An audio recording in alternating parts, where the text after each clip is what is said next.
I'll get a hard to get started again.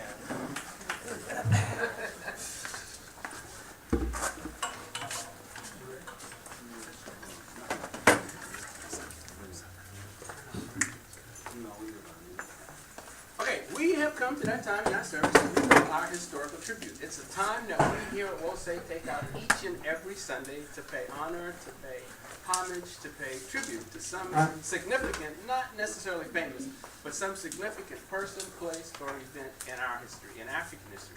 And we do that because we know that if we don't honor ourselves, and if we don't remember ourselves, then we won't be honored and we will be forgotten. Okay? So we want to encourage you who want to do historical tributes to please step up and be a part of our historical tribute process. In order to do that, you just need to talk to this brother right here, Shango. He is our new historical tribute coordinator. Okay.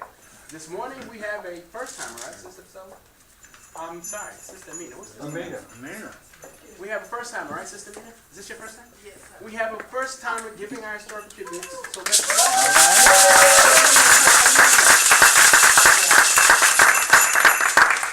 Thank you. You're welcome. Considering I've been here since 95, 6, I've gotten away with it.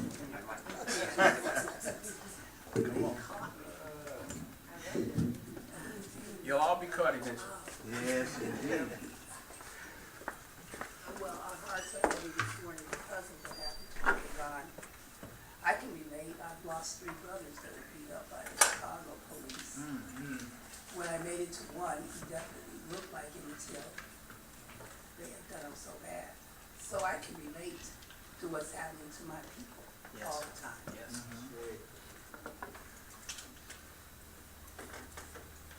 Today is my mother's birthday. She would have been 90. That's it. So,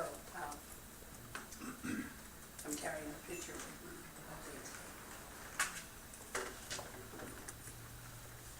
Well, I had a joke to start out with, but because we're in the sanctuary, I guess I'll I got a sense of humor. What kind of joke was it? Yes. Maybe that's the more important question. Been a mom's neighbor. I'm in Robin Chapel. It does. We've been victimized by the medical system also over the years. And, my presentation today is African wellness and healing wisdom.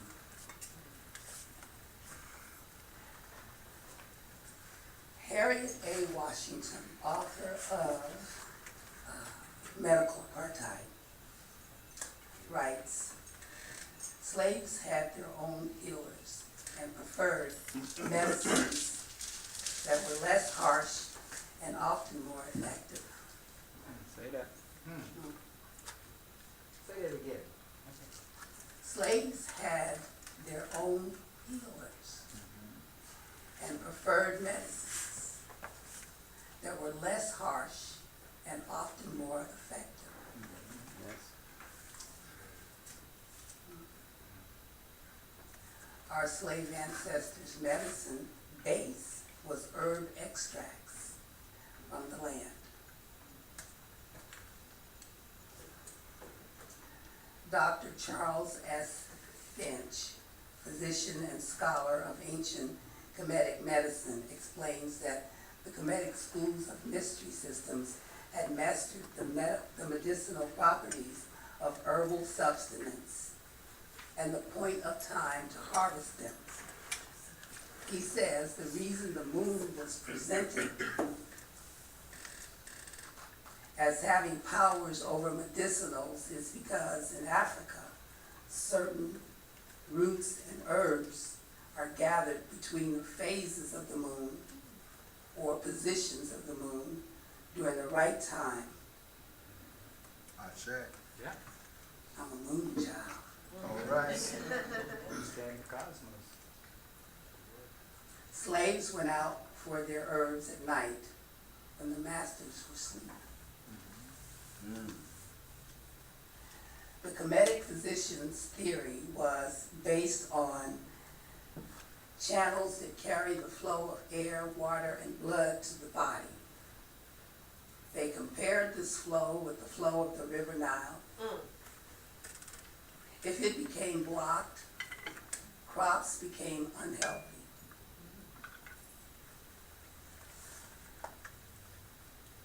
They applied this principle to the healing process, the same concept used in Chinese medicine, the one I've been supporting. Sekhmet, a Kemetic female physician, taught and trained other physicians.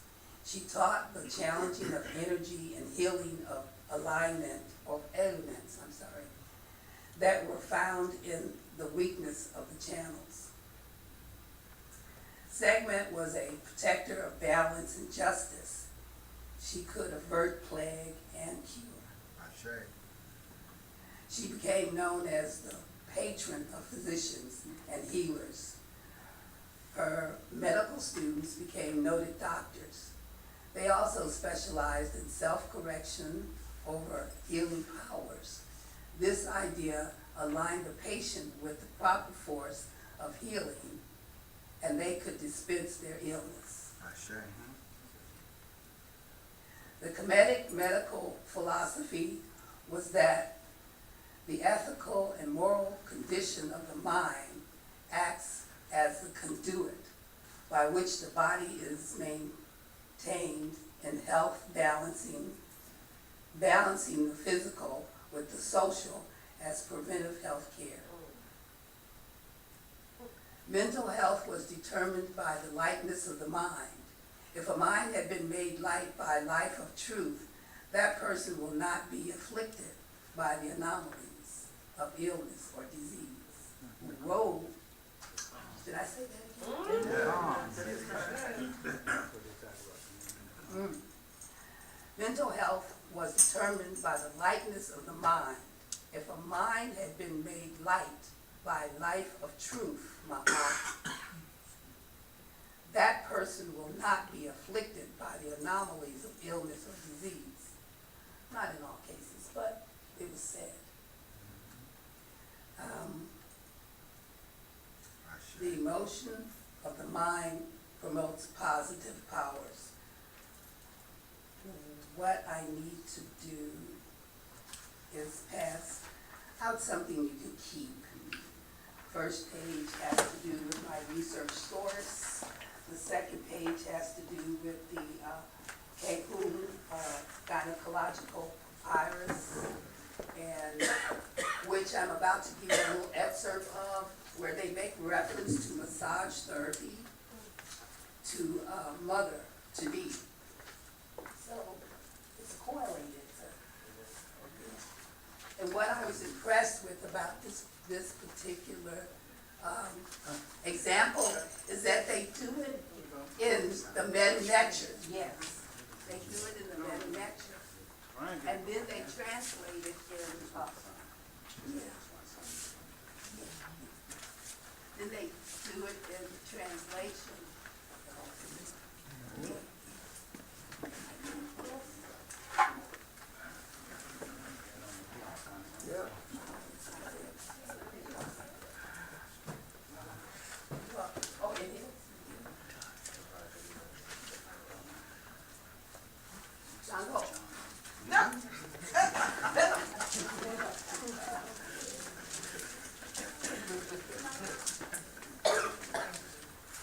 Well, this little example, I was so happy when I found it because it was from the Kehun papyrus on mother and women care. Baby care. I'm sorry, the name of that papyrus again? It's K-A-H-U-N. It's on the paper here. Kehun. Ah, okay. Oh, great. And what they did in the examination was examine her legs and her feet, and then prescribed a massage for her.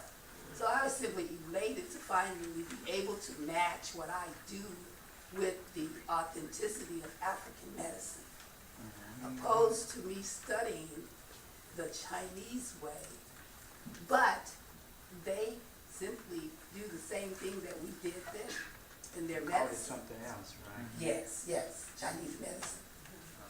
TCM. Well, that's okay. I'm gonna have to come back and I'm gonna extend this. Yeah, Okay. please, yeah, this is Because a good story. I'm just truly happy to have found what I did, and because we need to take our directions and our health to ourselves, and I think that there's a need for us to become re-educated about medicine, for sure. Thank you. All right.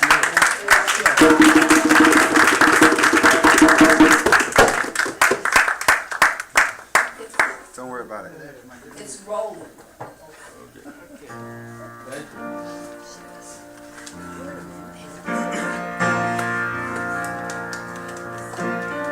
We have to stand around the piano like that.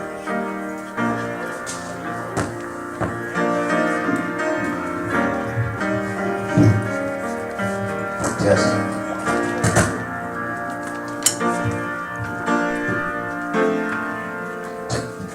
Test.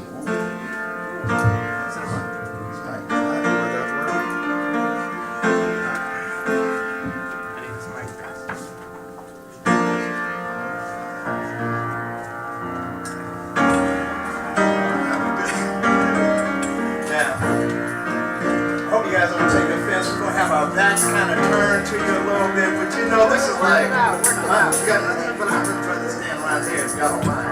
Is this okay? Is this, you know, It's all right. when you stand around the piano, you know, when you sit back there in the parlor, living room, or grandma's house, or Sister Dangerfield, or Mother playing at the piano, somebody would strike up and start singing, you just kind of join in and sing. So this is how I feel on this song.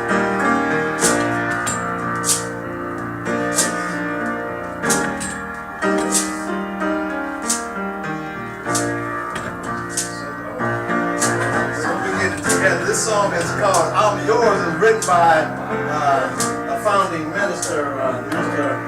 Matalisi. I'm yours, Father of creation,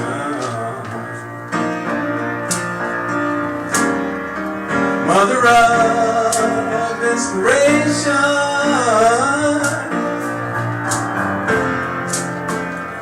Spirit of liberation.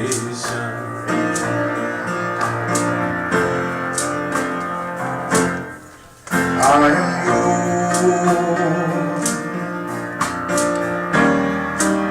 Your truth has made me free. Oh, yes it did. My heart belongs to thee. Oh, amen. You are my destiny.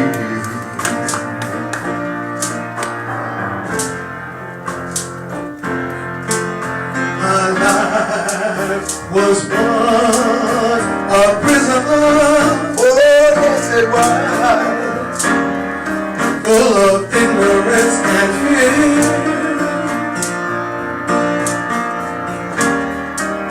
Traducers blinded my eyes, no truth reached my ear. Somehow I learned the story,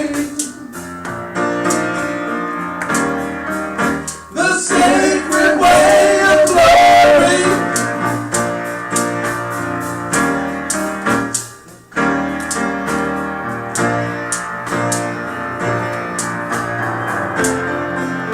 Your truth set me free.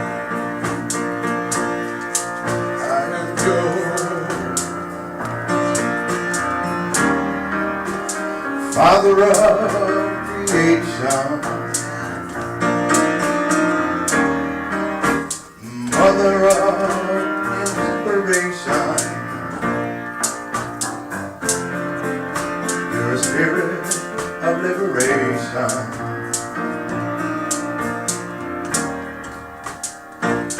I am yours. I am yours. Your truth has made me free. Oh, yes it has. My heart belongs to thee. You are my destiny.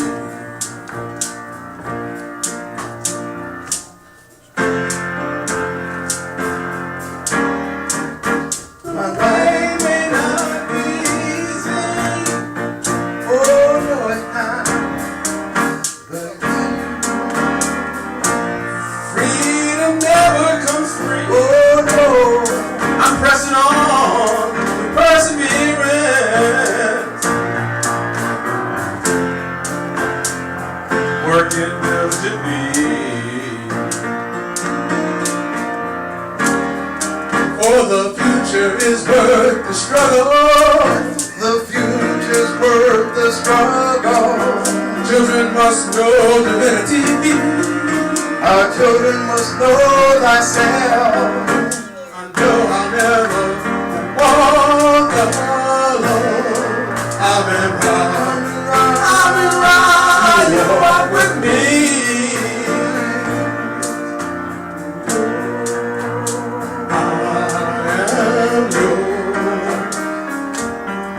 I'm yours. I am yours. I'm a boy, you know I'm yours. I am yours. Father of creation, I'm yours. I am yours. Mother of inspiration, I'm yours. I am yours. I'm yours. I am yours. I'm yours. I am yours.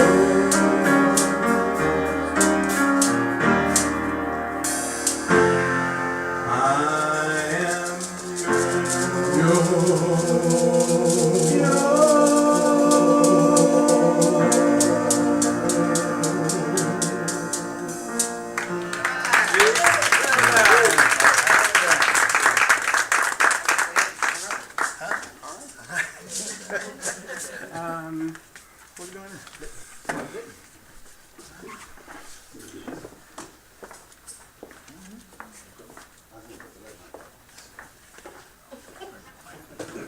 Go for it. Go for it. Time and I served before our living sacrifice. Before Brother Hassan come this morning with a message. I would not be honest with you if I didn't say I wasn't agitated this morning. Yes. I wouldn't be transparent if I didn't say that my anger is only muffled by my sense of mind. I don't like seeing my children shot down in the street. Whether it's the hands of a police officer in Bart or a vigilante like George Zimmerman or another black person. 3 weeks ago, there was a shooting right here on this block. And it struck me that in our community, we've allowed this kind of thing to become normal. We've allowed the abnormal to become normal. We're at a very important juncture in our history in America. We have some choices to make. Choices like, will we see ourselves as African, connect ourselves to a larger world population of black people, find our future not just on these shores, but wherever it is that black people find themselves. Ashe? And some of us want to just continue to throw our dime in with America. Now, we built this country. We died for this country in wars. We pay taxes. But when you're not treated like a citizen, you got to begin to act in a different way. Ashe? And I have to say it this way because I can't think of any other way to say it. That we got a choice of being Africans or something else. Yep. Now you can pick something else, and that's okay. Yep. But I think our ancestors would chastise us for not being who we really are. So we got to teach our children who they really are. Day in and day out. It's not as attractive in some ways as a protest march in downtown Oakland where we tear something up. Some of our young people think that's the only way to show our anger. And that's okay, I suppose. But what really is important is what we do day in and day out. How we see freedom. How we see justice. How we see righteousness play out. And we can't allow ourselves to be just inside this space with each other. It's great what we do with Elon today. It's great what we do on Sunday mornings, but there's a whole world of black people outside that need to know. And we need to stop having irrelevant conversations when we know that there's urgency in our community. If we're not talking, and this is a thing that since yesterday, people ask me, well, what should we do? What's my opinion about what we should do? There's 2 or 3 key things that we need to do in times like this. Number one, we need to talk to our young people. We need to let them know that this is not acceptable. That the verdict we saw in Florida is in no way an indication of their value, of their worth, of who they are. Because even if America don't love you, we love you. Come on. Even if you can't find justice in the courts, God's got justice. That your spiritual grounding is your salvation in times of trouble. Come on. We got to talk to our young men. I had to talk to Kumi. Kumi should be 22 years old in September.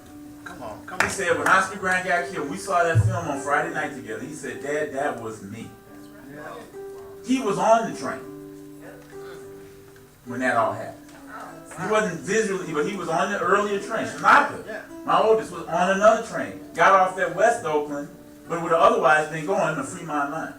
These are our children. This is not some theory. This is not some abstraction. It's our young people who feel this. Ashe? So we got to talk to them. We got to do our best to explain the historical circumstance we find ourselves in and help them understand who they really are. Not just our boys, but our girls too. All of our children need us right now. They need us to put our arms around them. They need to see us be angry in a righteous way. They need to see us be proactive. The second thing we can do, NAACP and other organizations are calling for a petition drive to let the federal government and the Department of Justice know that we expect an investigation and an indictment of George Zimmerman on civil rights violations. Yes.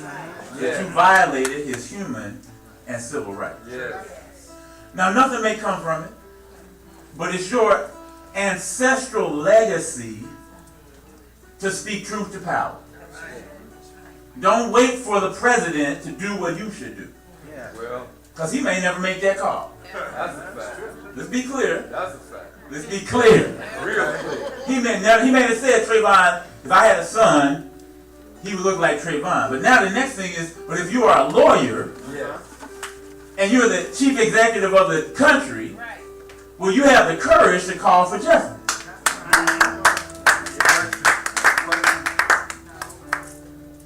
It's all in time. Are you all in as African? So you got to hug up and love your children, our children. We got to make sure that whatever vehicles in the electoral process, in the judicial process, every single aspect of justice and the mechanics of justice, the machinery of justice, get put into play. And the third piece is we got to continue to build an institution that can serve our people. Not the individual work that we do, but the institution of building community. The institution of having a school and a house, spiritual house, and a mentoring component, and whatever it is that we have to do to make sure that the spirits and the hearts of our people are taken care of. Yes. Yes. That's my sacrifice. That's your sacrifice. This litany of sacrifices symbolic because we give money to say back to the Most High that yes, we want to share with each other, but this time is calling for a different kind of sharing. This time is calling for that random young person you may have seen on your block. It's now time to talk to that brother and sister. It ain't enough to say, oh, they got a mama, daddy, auntie, teacher. It's not enough. Can we do that? Because if we say we're African, we got to take care of the African people. If we say we love our people, we got to love them hard right now. Because we feeling it. I'm feeling it. And I know you feeling it. We were shocked when Emmett Till got killed. Yes. Yes. And we were shocked when the 16th Avenue Baptist Church got bombed and 4 children got killed. Yes. And we were shocked when 3 civil rights workers were buried in a shallow grave near Philadelphia, Mississippi. Right. And we were shocked when Medgar Evers was killed on his driveway coming home to his family. And we were shocked when Oscar Grant got killed by the BART police. And we were shocked when the brother stood in the corner and stood over another brother and shot him 5 times. 3 weeks ago on 90th and 14th. As Gil Scott said, America leads the world in shots. The question is, what we going to do? I'm going to ask you to stand. Our litany of sacrifices printed in our worship companion. You have it in front of you. I think our children are moving about with baskets to receive our tithes and offerings. If you love your people, just turn to somebody next to you and say, I love you. Give somebody a big hug.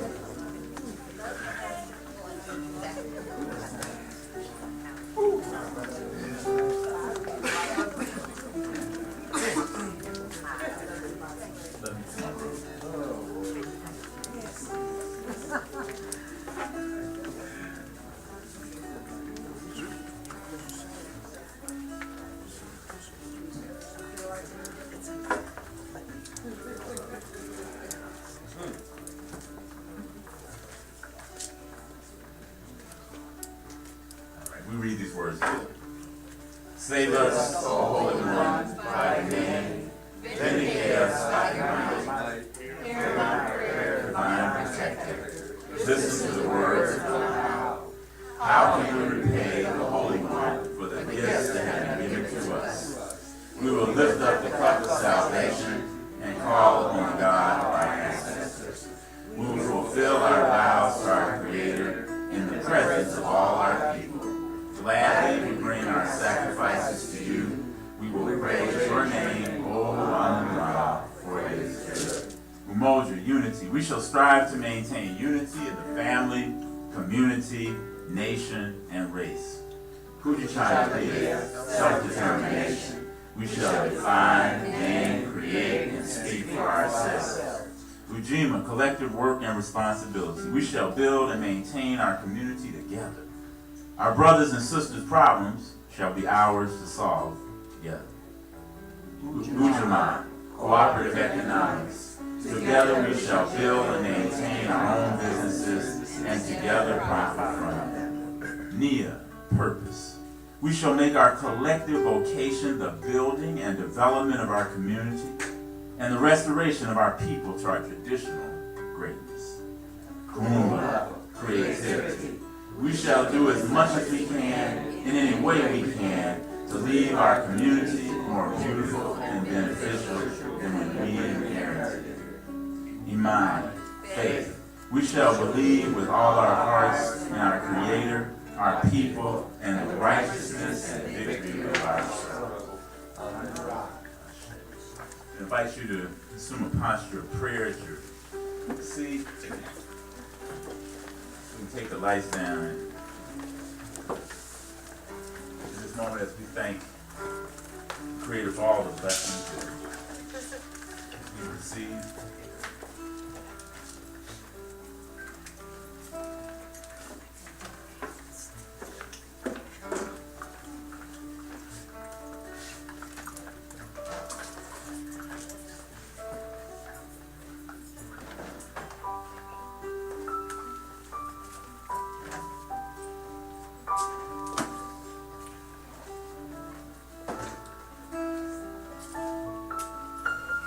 invite you to the altar prayer this morning. I love our children because they know the habit. Them chairs didn't bother them. Let us pray.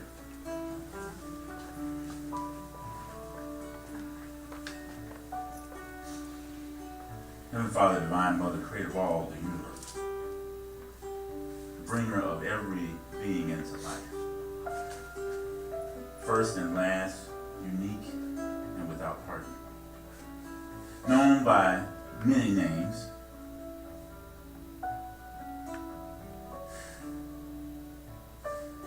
and God of all the universe. Yeah.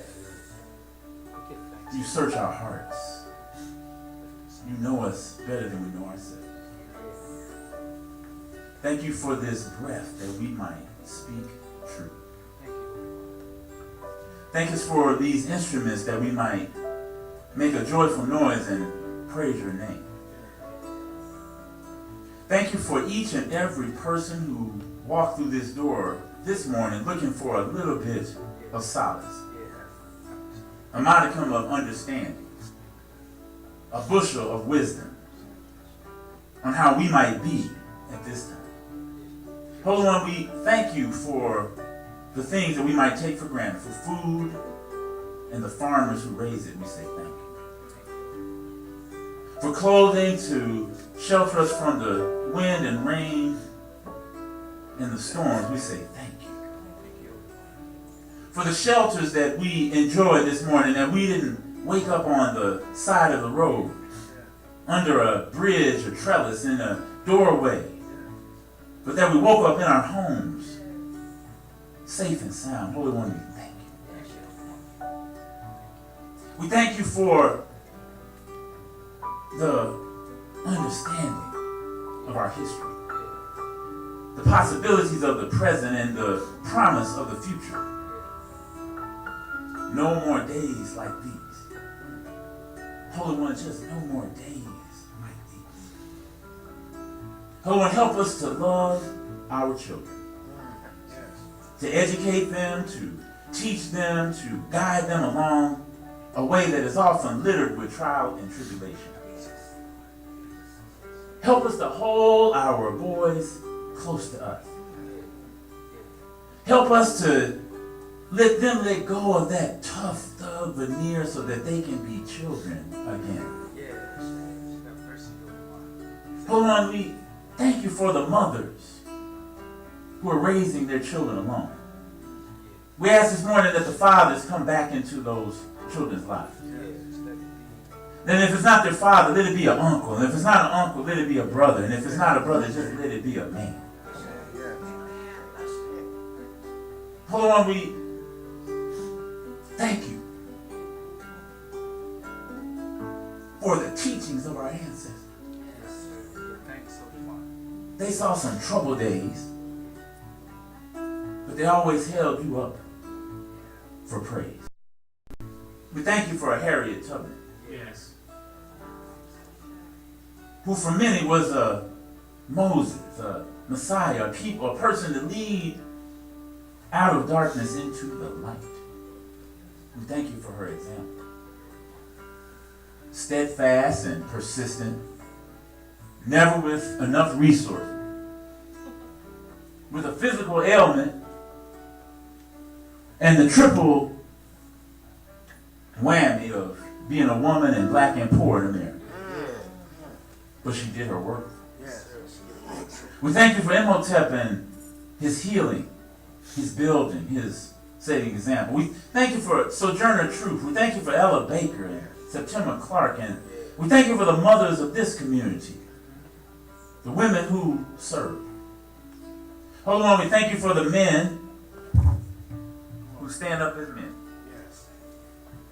We thank you for the boys who want to be men and the girls who want to be women. We thank you for all our people, and however they come, we ask that you continue to use us for your glory. Use us with your grace. We thank you for these tithes and offerings. We ask that you multiply them 1,000-fold so that we might do even more. We thank you this morning, and we hold in prayer Trayvon Martin's mother and father. Yes, yes. Having not received justice in the courts, might they receive justice from you. Yes. Might you be the balm that heals their broken heart. Might you put your arms around their entire family and the family of all of the young people who have died too soon because of gun violence. Yes. Whether at the hands of another black person or at the hands of law enforcement. Put your arms around all of those young people who are struggling to do the right thing. We praise your name because you're great. We praise your name because you're worthy. We come in humility and sincerity as we pray to the names of all of those great ones and small ones who have come before us. And in their names we pray and say, Amen. Ashe. Amen.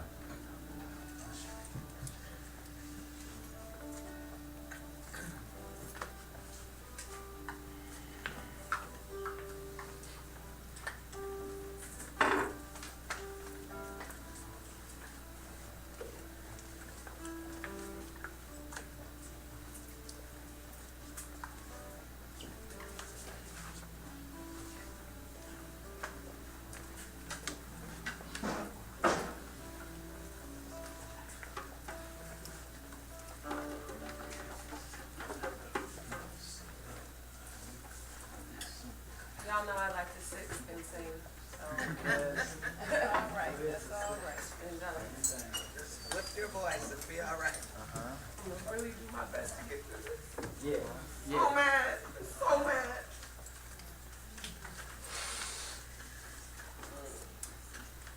Very good. Set it up.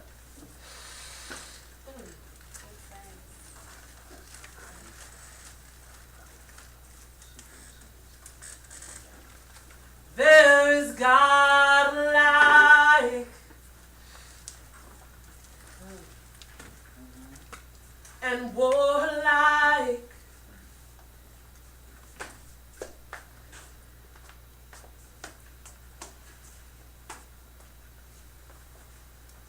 Take your time, take your time.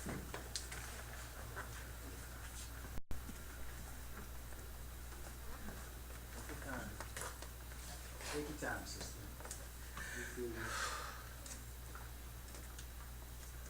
And strong like only some show. There is sad alike and mad alike and had alike we know. But by my light be I spirit. And by my heart be I a woman. By my eyes be I open. And by my hands be I whole. They say slowly brings the least shock. But no matter how slow I walk, I leave traces, Yes. empty spaces, and doors are locked. But by my light be I spirit, and by my heart be I a woman. Yes. By my eyes be I open, and by my hands be I whole. Listen, there are waters hid beneath us, and a well will find them still. I'll take you to them. We'll take your young ones, and may they take their own in turn, and by their light be they spirit, Yes. Yes. and by their heart be they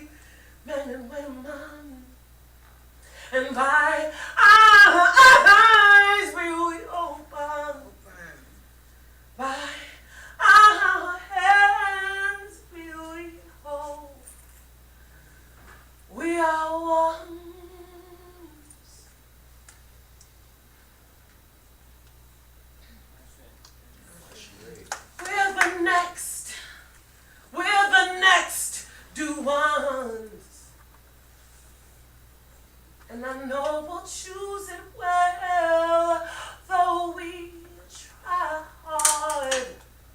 Some will fall prey to the jaded Jews, but still by our lights be we spirits, and by our hearts be we human. By our Yes. be we open.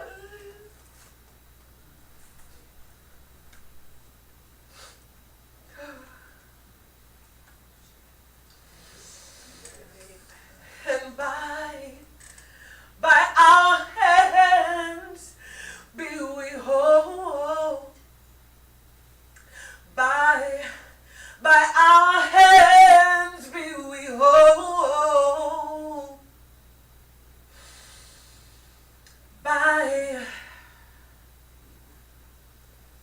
our hands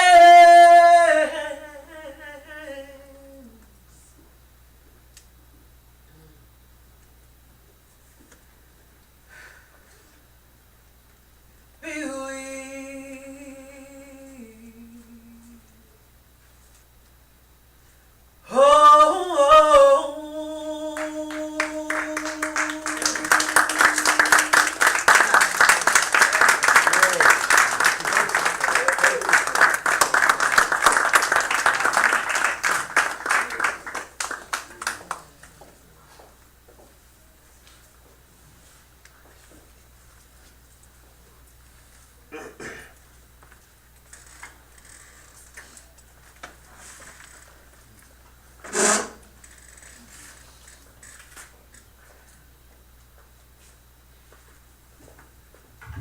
You have to do what I say.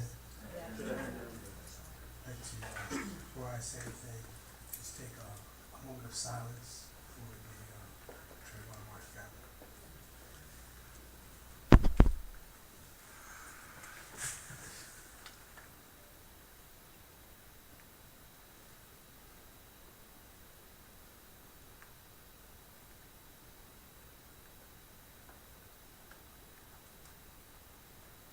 I'd like to start with supplication.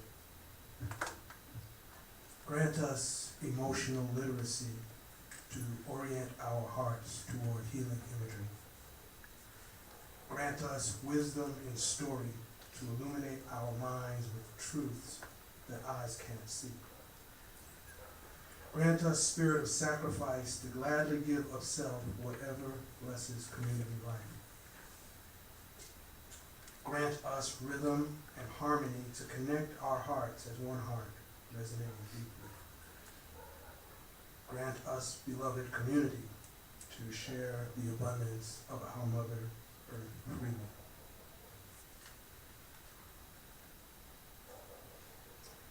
I'm going to start this with a personal reflection. A number of years ago, I was traveling across country by air on a business trip and happened to have enough miles to get bumped up into business class, which meant that I got to see the movie for free. Back in those days, the movies were on a big screen near the front of the compartment rather than in the back of the seat in front of you. So everyone in the plane got to see it. If you had earphones, you could plug in and hear it, and I got the earphones for free, but I had work to do, so I didn't plan to watch that movie. But it was a James Bond action movie. So even though I didn't plug in the earphones, I got distracted and ended up watching the movie. And you can kind of, you can tell what's going on without necessarily hearing the dialogue. But anyway, after the movie, I got back to work, and I was kind of in shape because I was running and swimming and everything. But I remember thinking while I was working, I need to get back to my karate. I haven't practiced that in years, and I was feeling really athletic, and caught myself thinking such thoughts out of the blue and wondered where they come from. And it occurred to me that I had just watched this movie, which basically consisted of, there's nobody on the screen, it's just dots projected, some colored dots. And the stimulation in my visual cortex had me feel as if I was running around beating up bad guys. And, I realized, I wondered since then about, the potential health hazard for people who may not exercise at all, who sit around, watch football games, and, feel greatly athletic while taking in all kinds of toxins, in their bodies. The use of imagery to manipulate is a very big topic. Particularly today, when much of the leading edge, or has been for some time, psychological research is done on a proprietary level on behalf of public relations, advertising, marketing companies, and for government use to manipulate public opinions and perspectives. That topic could fill volumes. There's a documentary film available on YouTube called The Century of the Self. If you get a chance, you might watch it. It describes the 20th century work of Sigmund Freud's nephew, Edward Bernays, in convincing the government to use military propaganda techniques on own civilian population. And basically, that use of those techniques is thought of as giving birth to the modern ethical and science-based public relations industry. And recently I saw a movie, it's called Gasland 2. They talk about people coming back and using what they call PSYOP, psychological operations, that they use over in Afghanistan, using them on activists who are trying to stop oil fracking. So this is the type of imagery or effort that's put into imagery to control minds. If you look at the PR industry, trade, and academic journals, they often trace the beginnings of manipulating public opinion back to P.T. Barnum, the 19th century circus promoter who is often credited for the famous saying, "There's a sucker born every minute." Amen. Yeah, evidently he didn't say that, but he's got the credit. Amen. Some academic analysts of PR trace its origins back even further and to higher-minded roots, as in the textbook quote below. It is not only, this is quote, stretching history too much to claim the success of the apostles in spreading Christianity through the known world in the 1st century AD as one of the great public relations accomplishments of history. The apostles Paul and Peter used speeches, letters, staged events, and similar public relations activities to attract attention, gain followers, and establish new churches. Similarly, the 4 Gospels in the New Testament, which were written at least 40 years after the death of Jesus, were public relations documents, written more to propagate the faith than to provide a historical account of Jesus' life. Well, And I'm not beating up on any particular religion here, but this is how the industry goes. So if we factor the rise of world religions as milestones in the intentional shaping of worldwide public opinion by a relatively small number of individuals, and discount whether or not the shapers have altruistic intentions, we are no longer talking about just the century of the self. We're talking literally about a couple of millennia of manipulation. And I discount the intentions of the opinion shapers because purposely for this talk, and I don't know if you remember my previous sermon, I want to talk about tools for deconstructing what Carter G. Woodson referred to in The Miseducation of the Negro as a religion of the strong, in which all sorts of atrocities and crimes against individuals and against humanity are excused and even justified when perpetrated by the strong against the weak in the name of progress, religion, manifest destiny, racial purity, civilization, or any number of stirring causes throughout human history that have been widely accepted as altruistic to just about everyone except, of course, the victims. Our focus today, however, is specifically related to deconstructing what Carter Woodson called the religion of the strong, is on deconstructing the use of imagery of light and darkness, which gets connected to racism by equating a so-called white skin with light and a so-called black skin with darkness. We're also talking about the ability to dream, and on a lyrical level, one might take a bit of poetic license to say that without darkness, there can be no sleep and no real dreaming. Relating that to our overall topic, it's probably not excessive to ask to what degree a young person who is told that they are dark in a society that curses darkness is inhibited from truly dreaming his or her own dreams. The lines below, written by Phyllis Wheatley, the first published African-American poet and the first published African-American woman, might be interpreted to suggest just such an inhibition. She wrote, "Let us rejoice in and adore the wonders of God's infinite love in bringing us from a land semblant of darkness itself, and where the divine light of revelation being obscured is in darkness. Here the knowledge of the true God and eternal life are made manifest, but there was nothing in us to recommend us to God. You have to remember, she was enslaved. She was brought from Senegal at about 7 years old. She grew up, and she had talent for expressing herself. But this was the imagery that was placed upon her. And the modern film industry began with The Birth of a Nation, which was basically launched as a propaganda film to restart the KKK, Yeah. and received rave reviews from then President U.S. Woodrow Wilson. Yes. While this may sound silly today, the fact is that there is a very consistent theme throughout the so-called great works of Western literature, particularly from the ages of reason and enlightenment, that are still considered the basis of a sound Western education today. And when we look at our mass incarceration of, in particular, African Americans, and we look at what we're talking about today in terms of the Trayvon Martin verdict, you can see that this is still a problem. Of course, everyone knows that light is good and darkness is bad, right? If you find yourself in a dark and unfamiliar place, or even in the darkness unexpectedly, it's natural to have a sense of apprehension until you turn on the lights. As children, many of us were told, and as parents, many of us told our children to be in the house before it's dark. And a cursory reading of religious scriptures seems to confirm this feeling. I have several here, but John, the light shines on in the darkness, and the darkness has never mastered it. Taking such imagery literally, however, can get you into trouble, particularly if you happen to be a moth, or happen to have moth-like tendencies. A few weeks ago, I was substitute teaching in a high school science class where the lesson plan included a movie about caves. Evidently, a species of luminescent gnat lives in caves and dense forests in New Zealand and Australia that is called an arachnocampa, or spider worm, because it spins and hangs luminescent silk threads from the ceilings of caves or dense forests that can mislead moths or other insects to believe that they're actually outside under a night sky filled with stars. The luminescent glow in the silk threads actually comes from a chemical reaction in the body of the spider worm. Anyway, the threads are like fishing lines. When a moth or other insect flies toward the light, it gets caught in the threads. The arachnocampa senses the motion from the insect's futile attempts to escape, reels in the line, and eats the insect alive.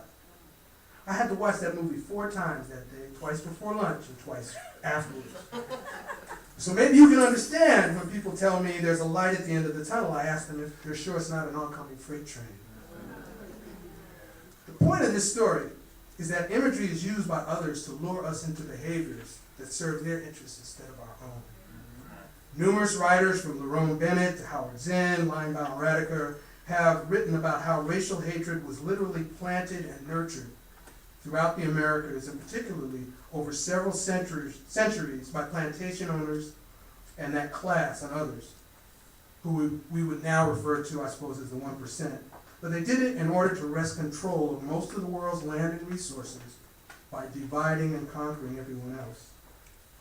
So today, in North America and Europe, 1 drop of so-called black blood makes you black. In various other places, such as South America, the Middle East, North Africa, South Asia, 1 drop of white blood makes you white. Or at least colored, as long as you don't look too black, not so much in terms of skin color, but in terms of facial features, which elevates you. If you're colored, you're elevated into one of the acceptable social categories, and you're not marginalized. So what is white blood? What is black blood? What's the difference? And where did this madness come from in the first place? Religious imagery of a good God battling with an evil God, good God of light battling with an evil God of darkness, is often traced back to the Zoroastrian tradition in the early 2nd millennium BCE. It came to influence the predominant theological imagery of our time through the Persian Empire. If we look at the physics of light and darkness, however, we get a totally different imagery. Light, whether it comes from the sun, a lit candle, the inside of a light bulb, or the tail end of a spider worm, needs to be kept at a safely respectful distance. It basically comes from some sort of chemical or nuclear reaction that destroys life, either immediately or over the long term. Darkness, on the other hand, is not dangerous in and of itself. The dangerous part of darkness comes from not being able to see. Even normally safe and useful objects and devices can become hazards in the dark, when we might stumble over them or use them unknowingly in dangerously inappropriate ways. So darkness and light work together. We need a lot of darkness just to stay alive, and just a little bit of light at a very safe distance to help guide us through the darkness. Even our own bodies, regardless of skin color, are mostly darkness. It is not the light, but the balance of light and darkness that enables us to see. You literally can't have one without the other. If darkness were to present any quality, it would perhaps be the unknown, the stillness and silence, constantly giving birth to all that we know. It is the unknown that is always greater than the known. So the physics of light and darkness helps us to understand that the scriptures use the concept of illumination as a metaphor for guidance through the many unknowns and changing circumstances of life, not only outside of us, but within us also. And even though the scriptures are definitely not talking about skin pigmentation, which is something totally different. If you combine red, green, and blue illumination, you get white light.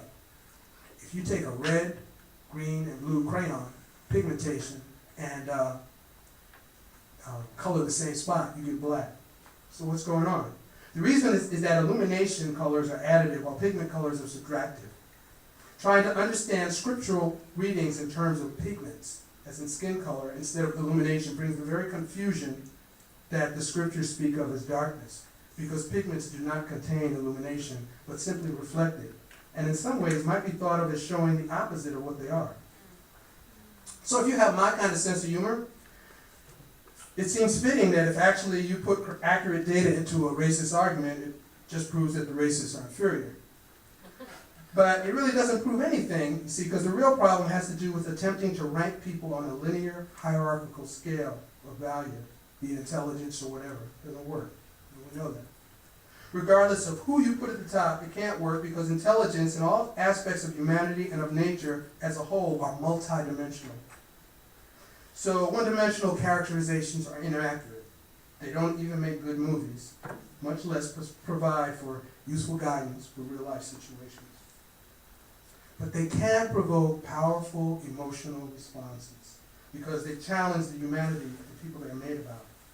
There's probably no better way to heat up a relatively chill situation than by looking somebody in the eye and asserting, "I'm better than you."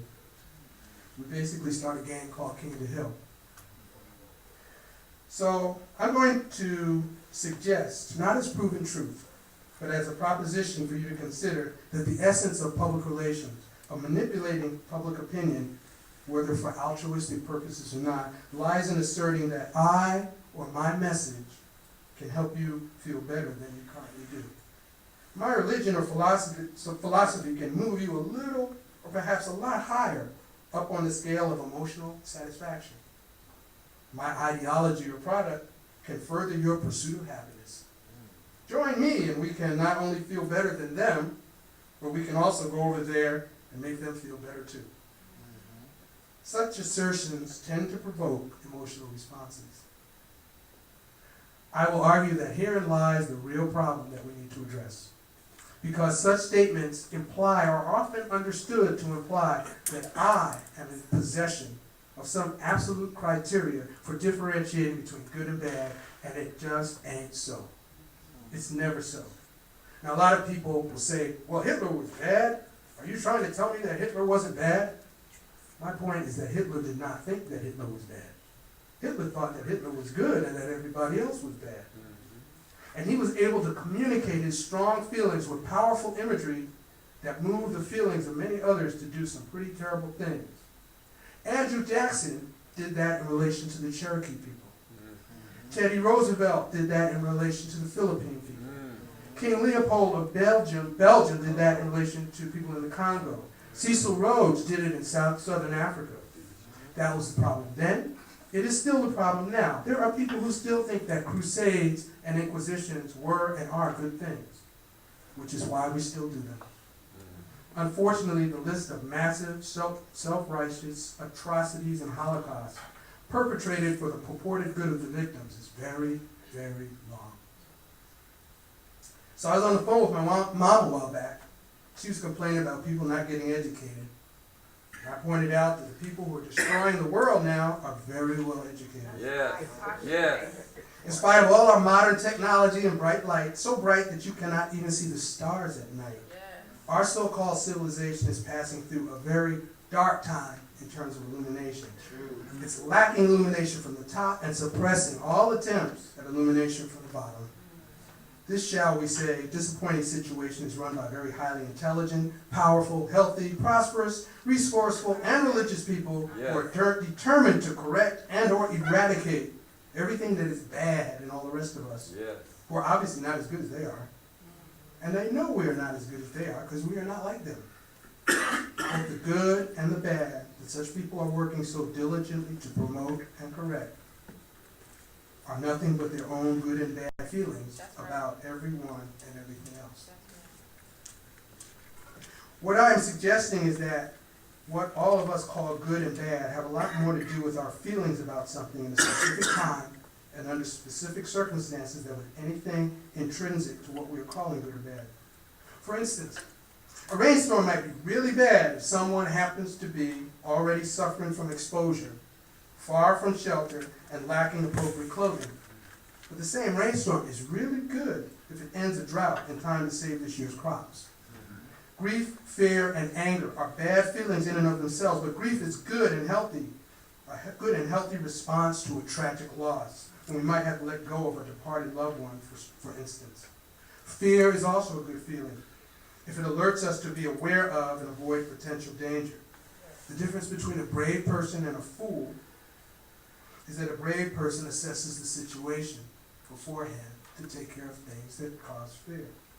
Anger is also good if we get fed up enough with a distressing or perhaps dangerous situation to actually do something to alleviate it. The difference between a level-headed person and a hothead is simply a matter of assessing the sources of one's feelings rather than simply reacting to them. Happiness can be a good feeling if it opens us up to graciously accept a gift, for instance, or an act of kindness. Even happiness can be a bad feeling, however, if we rejoice over someone else's misfortune.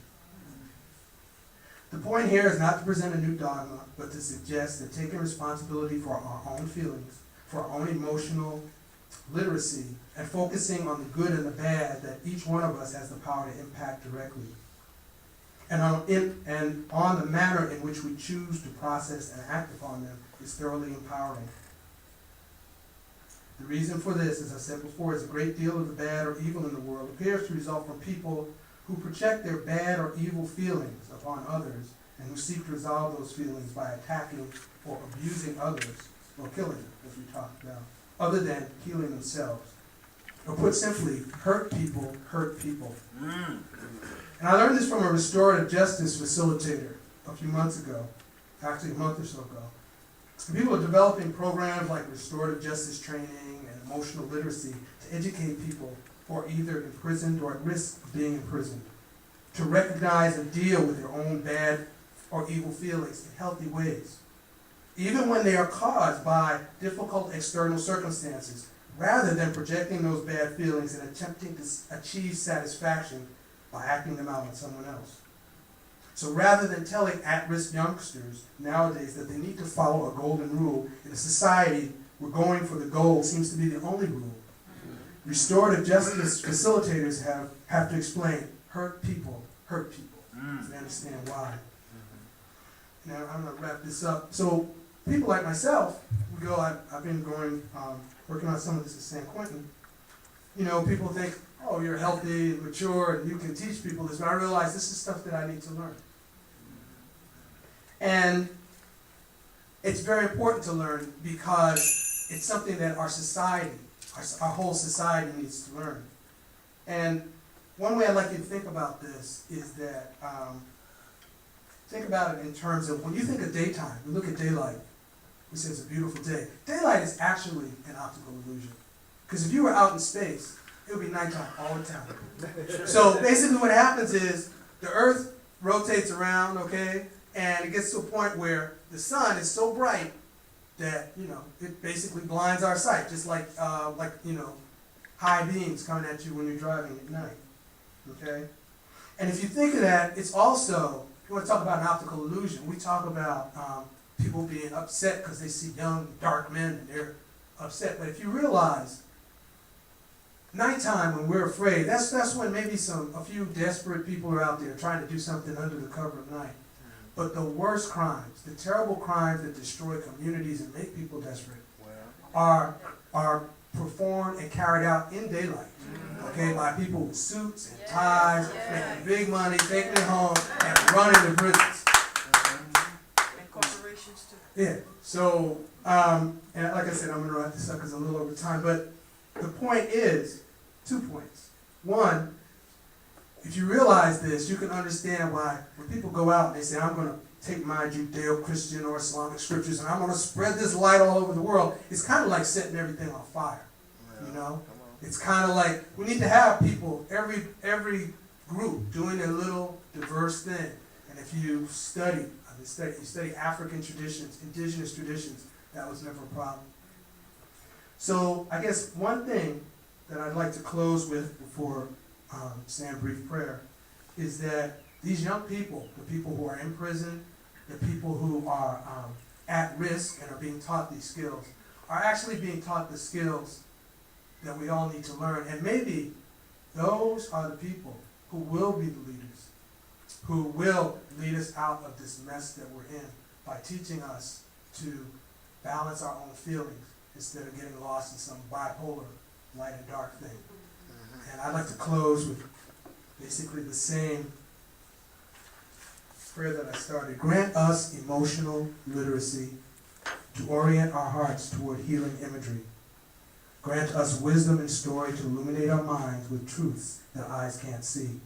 Grant us spirit of sacrifice to gladly give of self whatever blesses community life.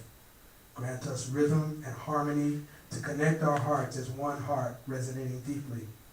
Grant us, beloved community, to share the abundance of Mother Earth freely. Ashe.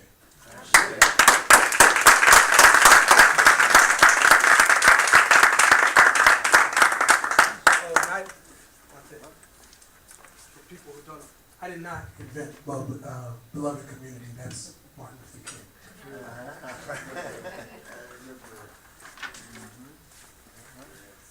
Bless. Righteous. Thank Brother Hassan again. All right. Thank you all. Please stand. If you join hands to close out today. This is an opportunity for those who have not joined Wose, if you feel that inclination in your heart to come forward now to join us in this work. Any quick announcements? I know next Sunday, I believe 21st, we will not be here. We'll be in Sacramento celebrating with Wose Sacramento anniversary. Any other quick announcements? Okay, so there's a card going around, and if you don't know, the brother Hanif, he played in Brother Damu's band, and he had a heart attack a little while ago, and so we wanted to just, from the Wose community, just send him out a card and the prayer. So if you see the card, just sign it. It's over here on the table. Okay. And it's not an announcement, but I just want to thank Sister Jennifer for her beautiful sharing. Whenever a sister comes in, I always ask her, will you sing for us? And so far, she has never said, she's never turned us down. Thank you. We're not gonna let her go. You know, Yes, there that- is, in addition to the Sacramento celebration, those that may not be going, Brother Manu Ampim is doing a lecture and discussion of East Bay Church of Religious Science at about 3:30 in the afternoon, next Sunday, same Sunday.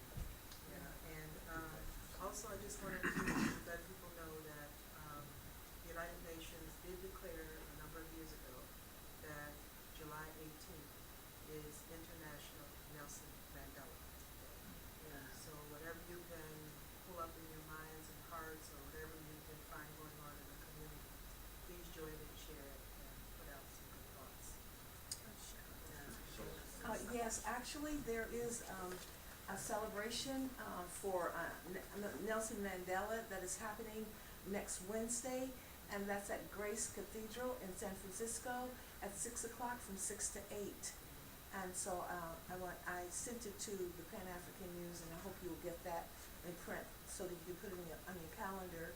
And the other thing that I wanted to say is Brother Greg said about the NAACP has sent out online places for you to sign the petition and for you to send it to your other online media. I sent mine to Facebook so that you can let everybody know about this effort to get the government to charge Zimmerman with a civil rights issue, yes. And the other thing is that there's now also a movement to boycott Florida as a tourist area. So we can, you know, that's always good to hit them in the pocket. That's right. So that's the other thing too. Yeah. Any other announcements? Yeah, I'd like to thank the first-time visitors for coming out, and there is a guest book you might want to sign over near the flowers in the back. We just appreciate your energy coming today.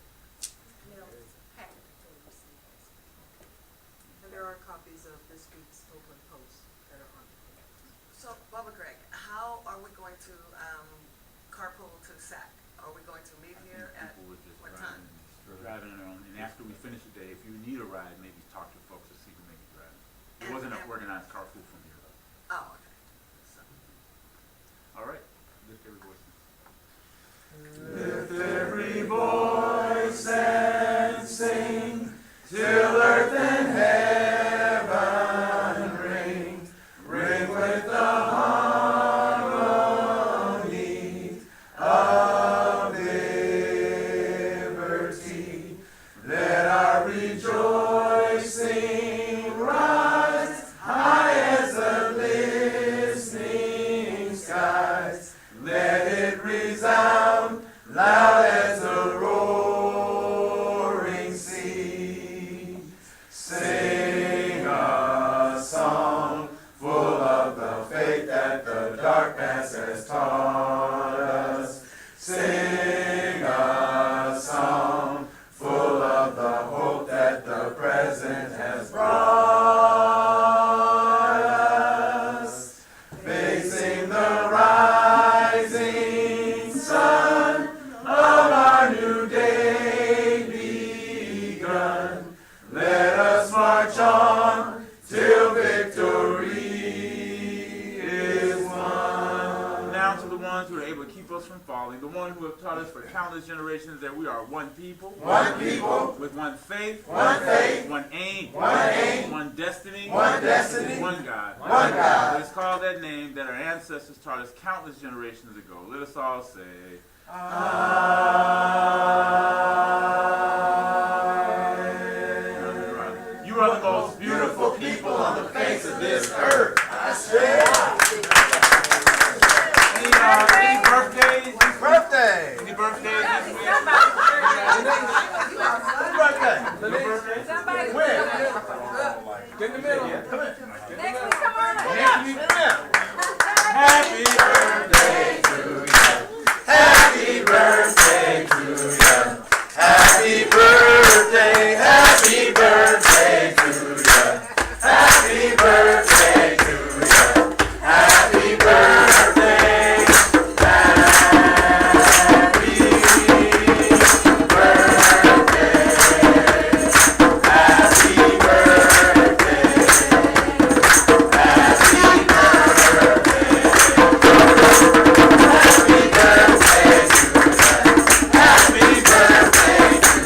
Happy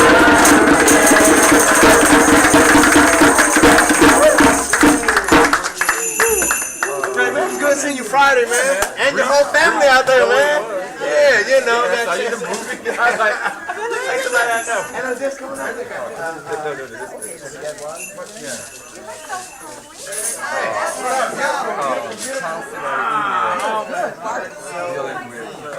You're gonna be singing for us. yes, I love that. I love that. I would love that. Hey, listen.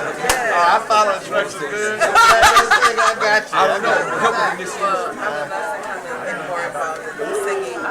Come on, Well, we got just Time.